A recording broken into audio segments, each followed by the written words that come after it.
Incendiarrow. LA updated the community map yesterday, the jungle map, and included this little ninja update. As the name might suggest, it's an arrow that sets itself on fire once you've shot it and explodes when it hits the ground.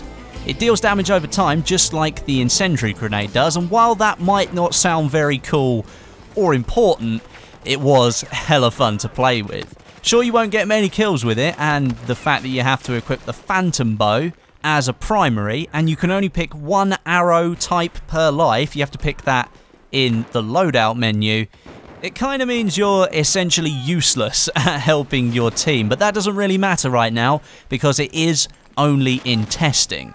The solid orange colour on the screen says to me that this is nowhere near finalised because it doesn't have textures yet. The whole round on the freshly updated jungle map was just taken up with like a 32 versus 32 phantom bow flying all over the place. It was pretty awesome if I'm honest. There is another arrow that's been added, the poison arrow, but I'm not 100% sure how it really works.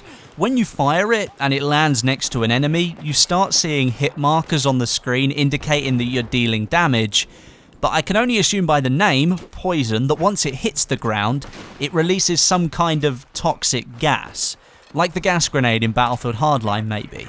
There's no description in the weapon loadout right now as to what this thing actually does, and there's no animation on the screen of anything happening after you fire the bow, which again indicates to me that this is still very much in testing, but I don't really know how this thing works. I'm kind of thinking that I'm right, is that it's like a poison gas arrow rather than it being something that inflicts damage when you hit somebody, because I don't think I actually managed to hit somebody with it. But yeah, clearly it's still in testing, and well, I'm not 100% sure how it works right now. But on to other important things, the new jungle map update. I thought with the last update video that I did for you guys, we'd got to the point of visual beauty that just could not be surpassed by the developers. But they have gone and taken it one step further. More vines hanging down from trees than ever, more ground level plants that sway and move as you run through them, tall grasses lining the banks of the rivers, more particle effects for the water crashing down from the waterfall. The list just goes on. It never ceases to amaze me how far LA are taking the design of this map. I keep saying this as well, but there was no obligation for them to create this map or any of the extended development that they've done so far. I'm going to go out on a limb here and say this. I'm more impressed by the extended free development of Battlefield 4 than I have been by the entirety of the premium cycle and the DLC that was released there. Genuinely, I'm more excited about this jungle map, the Dragon Valley remake, and the upcoming Night DLC than I was about any of the other stuff that got brought out after Battlefield 4 was released. I do want to give some feedback though, as that's what the CTE is all about. It's about being there to offer our time and support to the developers to help make all of their testing initiatives have better outcomes.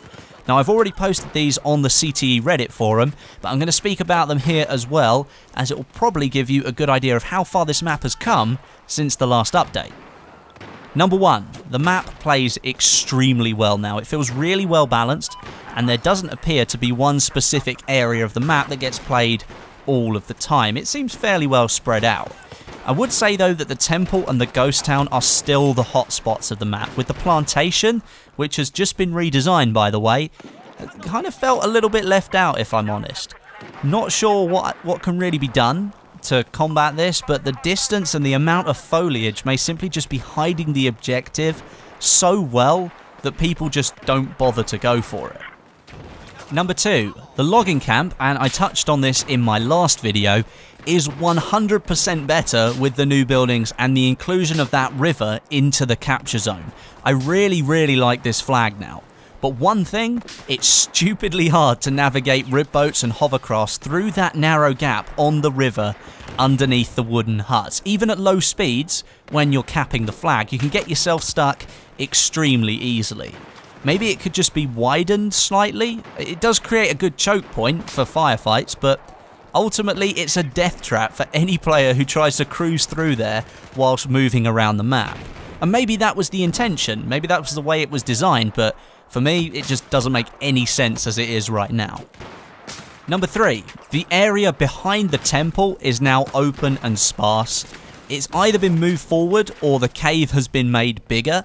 I'm making the assumption that this area will be filled up more because right now it feels so open and sparse in comparison to the rest of the temple and the area around it. It just feels, I don't know, out of place really.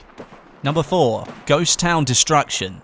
I almost feel now that there is too much going on in this location. Not much cover left after a long battle with vehicles and explosives flying everywhere. Maybe they could consider making some of the buildings static or indestructible. I think that would probably do better. Or maybe just some walls not being able to destroy the whole building. Would at least allow for some cover to be left standing once the large fight is over. And finally, number 5, the Temple Capture Zone. The radius of which you can capture the flag with feels too big, or it feels misplaced is probably a better word to use.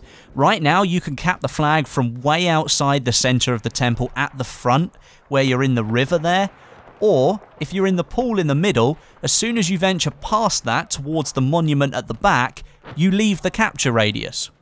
Which makes no sense at all, as you're still in sight of the flag, it's only 20 meters or so away, and you're still in the temple, the thing that you're supposed to be capping. On this point actually, I'd like to see the capture radius of the flags added into the minimap in Battlefield 4 like they are in Hardline. It's a small change, but one that I think could make a big difference. Now that's a lot of info, and some of it may not be easy to see with the gameplay going on in the background, but it is all relevant. DICE have nearly finished the summer patch testing and will be going on to certification over the next few days, which means they are going full steam ahead with testing this map and keeping it up to date. So that's why I'm trying to give them as much feedback as I can right now. And on a final note, you can help the developers pick a name for this map now. If you head into the description and find the link that's marked map name, it will take you to a Reddit page where you can submit your ideas. Just remember there is a storyline behind this map, which is quoted on the Reddit page so you can read it, so maybe try and keep it in line with that. And there we go, ladies and gentlemen, that's about it for today. A long video actually, some people prefer them longer, that's what she said. So I thought I'd make mine a little bit longer. These jokes are just so bad. Anyway, thank you very much for watching today. Leave me a like below if you enjoyed the video, and some comments too. They are always appreciated. But until next time, my name is Westy, and I'll catch you guys in the next video.